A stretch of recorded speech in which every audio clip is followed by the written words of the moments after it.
Hello friends, SM academy या YouTube चॅनलमध्ये आपल्या सर्वांचं मनपूर्वक स्वागत। आजच्या या व्हिडिओमध्ये आपण कॉमर्स 106 वाणिज्यशास्त्र या विषयाचा नोव्हेंबर 2018चा क्वेश्चन पेपर बघणार आहोत।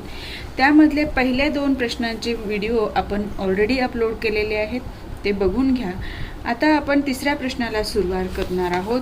त्यापूर्वी तुम्ही चॅनलवर नवीन असाल आणि चॅनलला अजूनही सबस्क्राइब केलेलं नसेल तर सबस्क्राइब करून घ्या, जेणेकरून तुम्हाला व्हिडिओचं नोटिफिकेशन वेळेत मिळेल आणि व्हिडिओ लवकरात लवकर बघता येईल। आता पहिला प्रश्न आहे, अंतर्गत व्यापार आणि विदेशी व्यापार यातील फरक स्पष्ट करा। काही वेळेला असा प्रश्न येऊ शकतो, अंतर्गत व्यापार याविषयीची माहिती विशद करा किंवा विदेशी व्यापाराची माहिती स्पष्ट करा असा प्रश्न येऊ शकतो किंवा माहिती सांगा, ठीक आहे, किंवा फरक। तर व्यापारी बँकांची कार्य स्पष्ट करा। बँकांचे जे विविध प्रकार आहेत त्यापैकी व्यापारी बँका हा एक प्रकार आहे। तर हे व्यापारी बँकेचे कार्य काय आहेत? परत याच्यावर असा प्रश्न येऊ शकतो, व्यापारी बँकांचे प्रकार किती? व्यापारी बँकांची रचना किंवा त्याचा उद्देश असा प्रश्न येऊ शकतो। जाहिरात म्हणजे काय आणि जाहिरातीचे प्रकार स्पष्ट करा। व्यावसायिक पत्रांची अंतर्गत व बाह्य वैशिष्ट्ये स्पष्ट करा। या व्यावसायिक पत्राची आराखडा विचारला जातो किंवा व्यावसायिक पत्राची अंतर्गत वैशिष्ट्ये फक्त विचारली जातात किंवा अंतर्गत व्यावसायिक पत्रांची बाह्य वैशिष्ट्ये स्पष्ट करा असाही प्रश्न येऊ शकतो। आणि 5वा प्रकार आहे, करांचे प्रकार स्पष्ट करा। ठीक आहे, या 5 प्रश्नांची उत्तरं आपण आज बघणार आहोत। तर पहिला प्रश्न जो आहे, अंतर्गत व्यापार आणि विदेशी व्यापार यातील फरक स्पष्ट करा। तर पुस्तकामध्ये आपल्याला एक प्रत्येक पॉइंट जसं व्यापार क्षेत्र, चलन, परवाना, व्यवहारांचे प्रमाण, नियंत्रण, वाहतूक, धोक्याचं प्रमाण, भाषेची अडचण, उधार सवलत आणि परकीय चलनाची आवश्यकता या व्यतिरिक्त अनेक पॉइंट दिलेले आहेत। पण 5 मार्काला प्रश्न आहे, त्यामुळे मी फक्त 10 पॉइंट इथे घेतलेले आहेत। उर्वरित पॉइंट तुम्ही पुस्तकातनं वाचन करा आणि प्रत्येकाचं तुम्ही या पद्धतीने रचना करून फरक स्पष्ट करू शकता किंवा एक एक भाग लिहून व्यापार क्षेत्र, मग यातल्या अंतर्गत व्यापाराविषयीची माहिती, विदेशी व्यापाराविषयीची माहिती या पद्धतीनेही लिहू शकता, ठीक आहे। तर व्यापार क्षेत्र अंतर्गत व्यापारात एकाच देशाच्या बाजारपेठेपुरतं असतं आणि इथे कुठं असतं, किमान 2 देशातील व्यक्ती किंवा व्यापारी संस्था, सरकार यांच्यात व्यापार होतो। चलन अंतर्गत व्यापारात चलन स्वदेशी असतं आणि ते विदेशी चलनात व्यवहार होतात। परवाना अंतर्गत व्यापारात एक वेळा परवाना काढला उद्योग स्थापन करण्यासाठी म्हणजे उत्पादन करण्यासाठी, त्यानंतर व्यापारी वस्तू किंवा सेवांची विक्री तो मुक्तपणे व्यापारी करू शकतो। पण विदेशी व्यापारामध्ये इथे आयात निर्यात आणि अन्य देशांच्या सरकाराकडून परवाना हा मिळवावाच लागतो। विदाऊट परवानगी कुठल्याही देशाची वस्तू दुसऱ्या देशात येऊ शकत नाही। व्यवहाराचं प्रमाण कसं असतं, अंतर्गत व्यापारात घाऊक किंवा किरकोळ म्हणजे होलसेल किंवा रिटेल, आणि विदेशी व्यापाराचं प्रमाण असतं घाऊक प्रमाणावरचं। नियंत्रण इथे कोणाचं नियंत्रण, सरकारची जे सार्वजनिक सेवा सुविधा असतात त्यावर नियंत्रणं घातलेली नसतात म्हणजे बंधनं घातलेली नसतात, पण इथे बंधनं असतात। कायद्याच्या चौकटीत राहूनच दुसऱ्या देशांना व्यापार करावा लागतो। वाहतूक, आता अंतर्गत व्यापार करायचे, 2 राज्यात माल ट्रान्सफर करायचे तेव्हा ट्रॅक टेम्पोचा वापर करू शकतो, रेल्वेचा। पण 2 देशांमध्ये जेव्हा व्यापार करायचे, एका देशातून दुसऱ्या देशात वस्तू आणायचे, त्यावेळेला प्रामुख्याने सागरी वाहतूक किंवा वजनाने हलक्या असलेल्या वस्तू विमान वाहतुकीतून आणल्या जातात। धोक्याचं प्रमाण अंतर्गत व्यापारात कमी असतं म्हणजे इथे अपघात होण्याचे प्रमाण कमी असते, पण इथे जास्त असते। सागरी वाहतुकीतून करताना जर समुद्रामध्ये एखादी लाट आली वगैरे तर किंवा काही आपत्ती आली तर तिथे जास्त धोका निर्माण होतो। भाषेची अडचण अंतर्गत व्यापारात नसते, इथे असते। उधार सवलत अंतर्गत व्यापारात दिली जाते, पण इथे 2 पक्ष वेगवेगळे असतात, एकमेकांना ओळखत नाहीत, तर इथं उधार सवलत नसते। आणि परकीय चलनाची आवश्यकता अंतर्गत व्यापारात नसते, पण विदेशी व्यापारामध्ये असते, ठीक आहे। या पद्धतीने तुम्हाला याचं उत्तर लिहायचं आहे, ओके। आता आपण पुढच्या प्रश्नाकडे वळतोय। पुढचा प्रश्न आहे, व्यापारी बँकांची कार्य स्पष्ट करा. तर व्यापारी बँकांची कार्य काय आहेत? तर व्यापारी बँका व्यावसायिक आणि इतर सामान्य व्यक्ती, म्हणजे व्यापार करणारे व्यावसायिक आणि इतर सामान्य व्यक्ती म्हणजे आपल्यासारखे यांना उपयुक्त सेवा देण्याचं काम करणाऱ्या बँकांना आपण काय म्हणतो? व्यापारी बँका म्हणतो. व्यापारी बँका म्हणजे काय हे जर विचारलं तुम्हाला तर तुम्हाला ही व्याख्या लिहायची. व्यावसायिक आणि इतर सामान्य व्यक्ती यांना उपयुक्त सेवा म्हणजे यांच्या फायद्याच्या सेवा देण्याचे काम करणारी बँक. आता या व्यापारी बँकाची कामं कोणती आहेत? प्राथमिक कार्य, त्यालाच प्रमुख कार्य म्हणतो, आणि दुय्यम कार्य असे 2 प्रकार पडतात. ठीक आहे. आता हे प्राथमिक कार्य कोणते आहेत ते आपण इथेच कंटिन्यू केलेलं आहे आणि नंतर आपण दुय्यम कार्य घेतलेली आहेत. तर ही प्राथमिक कार्य कोणती? ही कार्य करण्याचे प्रत्येक व्यापारी बँकांवर बंधन असते. त्या कार्यांना काय म्हणतो आपण? प्राथमिक कार्य म्हणतो. तर प्राथमिक कार्य कोणती? ठेवी स्वीकारणे, कर्ज देणे आणि हुंड्या वटवणे हे काय आहेत? व्यापारी बँकांची प्रमुख कार्य आहेत. आता ठेवी जे स्वीकारले जातात त्या ठेवींचे प्रकार कसे असतात? तर हे प्रश्न तुम्हाला परीक्षेमध्ये सेपरेट विचारण्यात आलेला आहे बऱ्याच वेळा. ठेवींचे प्रकार स्पष्ट करा.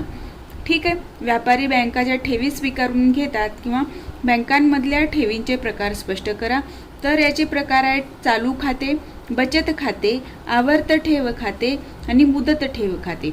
आता चालू खाते हे व्यापारी लोक काढत असतात, म्हणजे या चालू खात्यामध्ये तुम्ही कितीही वेळा पैसे टाकू शकता, किती वेळा काढू शकता. बचत खाते, इथे तुम्हाला फिक्स अमाऊंट टाकली की ती एका महिन्यामध्ये एक ठराविक वेळाच काढता येते. ते तुमचं बचत खातं असतं, कितीही वेळा तुम्ही त्याच्यातून पैसे काढू शकत नाही. आवर्त ठेव खाते म्हणजे प्रत्येक महिन्याला किंवा प्रत्येक आठवड्याला 10 रुपये 50 रुपये जे काही अमाऊंट टाकायची आहे ती आवर्तनामध्ये त्याच प्रमाणात, म्हणजे जेवढी अमाऊंट ठरलेली आहे त्याच प्रमाणामध्ये ती ॲड होत जाते आणि त्या खात्यात जमा होत असते. मुदत ठेव खाते एक फिक्स अमाऊंट असते, जसं 10 लाखाची अमाऊंट आहे आणि तुम्ही 10 वर्षासाठी ठेवलात तर ते काय असतं? ते मुदत ठेव खातं असतं. ती 10 लाखाची अमाऊंट तुम्ही 10 वर्षासाठी ठेवली आहे, ती 10 वर्षानंतरच तुम्हाला काढते आधी किंवा त्याआधी जर तुम्ही काढण्याचा प्रयत्न केला तर तुम्हाला तिथे पेनल्टी लागते, म्हणजे तुम्हाला जो व्याजाचा दर मिळणार आहे तो तेवढा मिळत नाही आणि त्यातून कपात होत असते. ठीक आहे. ही माहिती तुम्हाला जर ठेवीचे प्रकार कोणते असा प्रश्न आला तर जी मी तोंडी माहिती सांगितली आहे ती तुम्हाला तुमच्या भाषेमध्ये लिहायची आहे. कर्ज देणे, आता ठेवी स्वीकारणे म्हणजे आपल्याकडे जे काही रक्कम असते ते आपण घरात ठेवण्यापेक्षा किंवा सुरक्षेच्या हेतूने किंवा पैसा बँकेत ठेवला तर व्याज मिळतं या म्हणून आपण ठेवी बँकेमध्ये ठेवत असतो. मग ह्या ज्या ठेवी स्वीकारलेल्या असतात त्या बँका तसंच ठेवतात का? नाही. तर ते आपल्याला जे व्याज देणार आहेत ते कुठून तर कमवायला पाहिजे, बरोबर आहे, तरच ते आपल्याला व्याज देऊ शकतील. तर त्यासाठी ते बँक काय करत असते? कर्ज देत असते. कुणाला कर्ज देते? व्यापाऱ्यांना देते, गरजू व्यक्तींना देत असते आणि त्याच्यावर आपण जेवढा ठेवीवर व्याजाचा दर दिला जातो त्यापेक्षा जास्त दराने कर्ज दिला जातो. म्हणजे जे कर्जाच्या दरातली रक्कम म्हणजे फरक आहे दरातला, तो दर म्हणजेच काय असतं? व्यापारी बँकेचा नफा असतो. तर कर्ज देणे, जादा उचल आणि अधिकर्ष सवलत, रोख कर्ज आणि मुदत कर्ज असे कर्जाचे प्रकार आहेत. म्हणजे व्यापारी बँकांचे कार्य मधलं कर्ज देणे, कोणकोणत्या प्रकारचं कर्ज देते असाही सेपरेट प्रश्न आला तर तुम्हाला हे 3 पॉईंट लिहायचे आणि त्याच्या पुढे तुम्हाला त्याचं स्पष्टीकरण द्यायचे. जादा उचल किंवा अधिकर्ष सवलत म्हणजे व्यापाऱ्यांना दिलं जातं, ज्यामध्ये व्यापाऱ्यांच्या अकाउंटला पैसे नसतात तरी सुद्धा तो आधीच उचल करू शकतो आणि नंतर ती भरू शकतो. ठीक आहे. रोख कर्ज म्हणजे पैसे पाहिजे आपल्याला एका गोष्टीसाठी तर रोख कर्ज दिलं जातं. मुदत कर्ज एका ठराविक मुदतीसाठी कर्ज दिलं जातं. आता हुंड्या वटविणे म्हणजे ज्या काही हुंड्या असतात त्या एक आधार म्हणून कर्जासाठी वापरल्या जातात आणि त्या हुंड्यांचा पिरियड संपला की त्याची किंमत जी असते ती बँक वसूल करते आणि कर्ज देताना हुंड्याच्या किमतीपेक्षा कमी दराने देत असते. ठीक आहे. आता दुय्यम कार्य कुठली आहेत? तर ही कार्य केलीच पाहिजे तसं बँकांवर बंधन नसतं आणि स्पर्धेत टिकून राहण्यासाठी व जास्त ग्राहक मिळवण्यासाठी बँका दुय्यम सेवा ग्राहकांना देत असतात. त्या दुय्यम सेवा म्हणजे कुठल्या? तर ग्राहकाचे हस्तक म्हणून काम करणे. बघा, ग्राहक म्हणून हस्तकाचे काम करणे म्हणजे आपण वेगवेगळ्या प्रकारचे बिल भरतो, क्रेडिट कार्ड वापरतो, हे ते जे कामं आहेत किंवा मृत्यूपुस्तकाची हस्तक म्हणून किंवा एखाद्याच्या संपत्तीचे रक्षक म्हणून बँक काम करत असते. अन्य उपयुक्त कार्य करते. जे जे काम आपल्यासाठी उपयोगाचं आहे, गरजेचं आहे, ते बँक आपल्यासाठी करत असते. त्याचे तुम्हाला जसे अनुभव आहेत त्यानुसार तुम्ही ते पॉईंट लिहा. ठीक आहे. आता आपण तिसऱ्या प्रश्नाकडे वळतोय. जाहिरात म्हणजे काय आणि जाहिरातीचे प्रकार स्पष्ट करा. जाहिरात काय आहे? जाहिरात का करतो आपण? ती वस्तू खरेदी केली जावी, लोकांना त्याची माहिती मिळावी, यासाठी आपण काय हे जाहिरात करत असतो. बरोबर आहे. तर जाहिरात म्हणजे वस्तू व सेवा यांच्या उपयुक्ततेबद्दल सर्वसामान्य जनतेचे मत अनुकूल बनविण्यासाठी केलेला कोणत्याही स्वरूपाचा प्रयत्न किंवा कार्य म्हणजे जाहिरात. कोणत्याही स्वरूपाचा प्रयत्न किंवा कार्य असू द्या, ते म्हणजे जाहिरात. फक्त बॅनर लावलं म्हणजे जाहिरात, टीव्हीवर दाखवली म्हणजे जाहिरात नाही. तोंडी आपण एखाद्याला एखाद्या गोष्टीची माहिती सांगतो तर ती सुद्धा काय असते? जाहिरात असते. तर जाहिरातीचे प्रकार, जाहिरातीचं माध्यम काय आहे त्यानुसार जाहिरातीचे प्रकार ठरतात. छापील जाहिरात म्हणजे वर्तमानपत्र वगैरे यांच्यातली, बाह्य जाहिरात म्हणजे रंगीबेरंगी फलक, विद्युत रोषणाई इत्यादींचं, चित्रपटगृहाद्वारे जाहिरात हे उलट झालेलं आहे म्हणून मी तुम्हाला बाण करून दाखवले. तर चित्रपटापूर्वीचे चित्रपट प्रत्यक्ष सुरू होण्यापूर्वी जे जाहिरात दाखवले जातात ते. रेडिओवरील जाहिराती या 15 सेकंदापासून 1 मिनिटापर्यंत असतात आणि रेडिओवरील जाहिराती तोंडी असतात. ठीक आहे. आणि त्या खर्चिक असतात. दूरचित्रवाणीवरील जाहिराती, पोस्टामार्फत जाहिरात, वस्तूची मांडणी किंवा प्रदर्शन करून जाहिरात आणि वेबसाईटचा वापर करून म्हणजे इथे इंटरनेटचा वापर करून अनेक जाहिराती केल्या जातात. ठीक आहे. याची उदाहरणं मी तुम्हाला दिलेली आहेत पुढे, ती तुम्ही वाचून घ्या. या पद्धतीने तुम्हाला हे जाहिरातीचे प्रकार स्पष्ट करायचे. प्रत्येकाचे काही गुण आहेत, काही दोष आहेत. म्हणजे एका गोष्टीचा काही फायदा आहे तर काही कमी आहे. तर या सर्व गोष्टींचं तुम्हाला वाचन पुस्तकातनं करायचं आहे. आणि एखाद्या वेळेस तुम्हाला स्पेशल फक्त छापील जाहिरातीविषयी माहिती लिहा, दूरचित्रवाणीवरील जाहिरातीची माहिती लिहा, असे प्रश्नही येण्याची शक्यता आहे. ठीक आहे. आता आपण चौथा प्रश्न बघूया. व्यावसायिक पत्रांची अंतर्गत व बाह्य वैशिष्ट्ये स्पष्ट करा. व्यावसायिक पत्र आपण का करतो? तर व्यवसायाचं संबंधित, तिथे काय मागणी आहे, पुरवठा आहे, पैसे आले की नाही, की कधी देणार, ह्या सर्व बाबी आहेत. म्हणजे एखादी वस्तू मागवायची तर त्याचे गुणधर्म काय आहेत, ह्या सर्व प्रतीचे आपण गोष्टींचा समावेश व्यावसायिक पत्रामध्ये होतो. तर व्यावसायिक पत्राची वाचकाने दखल घ्यावी आणि अपेक्षित कृती करावी, अशा पद्धतीनेच व्यापारी पत्र किंवा व्यावसायिक पत्र लिहिले जातं. वाचकावर प्रथम पडलेला प्रभाव दीर्घकाळ टिकणारा असतो म्हणून पत्राचे बाह्य स्वरूप आणि सजावट चांगली आणि आकर्षक असली पाहिजे. जेव्हा आपण एखादी वस्तू बघतो, तिची रचना आकर्षक मांडणी असेल तर त्या गोष्टीकडे आपण अट्रॅक्ट होतो आणि ती हाताळण्याचा किंवा त्याच्याविषयी जास्त जाणून घेण्याचा प्रयत्न करतो. तोच प्रकार इथे आहे. ठीक आहे. आता बाह्य वैशिष्ट्ये काय? तर पत्राची रचना कशी असावी, त्याचा आकार कसा असावा, लेटरहेड कसा असावं, टंकलेखन कसं असावं, याविषयीची माहिती. आणि अंतर्गत म्हणजे काय? त्याच्यामध्ये काय लिहिलेलं आहे, ते स्पष्ट लिहिलेलं आहे का, व्यवस्थित मांडणी आहे का, परिपूर्ण आहे का, ह्या सर्व गोष्टी येतात. तर बाह्य वैशिष्ट्यामध्ये येतं पत्रलेखनासाठी वापरायचा कागद. तो कसा असला पाहिजे? उच्च प्रतीचा असला पाहिजे, दर्जेदार असला पाहिजे, चमकदार व टिकाऊ असला पाहिजे. पत्राच्या कागदाचा आकार हा पत्राचा मजकूर किती आहे, कमी आहे की जास्त आहे, त्याच्यावर अवलंबून असावा. लेटर हेडचा उद्देश व्यवसाय संस्थेचे नाव, पत्ता आणि उद्देश इत्यादी तपशील कळावा हा असतो. त्या दृष्टीने लेटर हेड बनावं. टंकलेखन, हस्तलिखित लिहिलं तर कोणाचे अक्षर चांगले असतात, कोणाचे वाईट असतात, जे वाचू शकत नाही.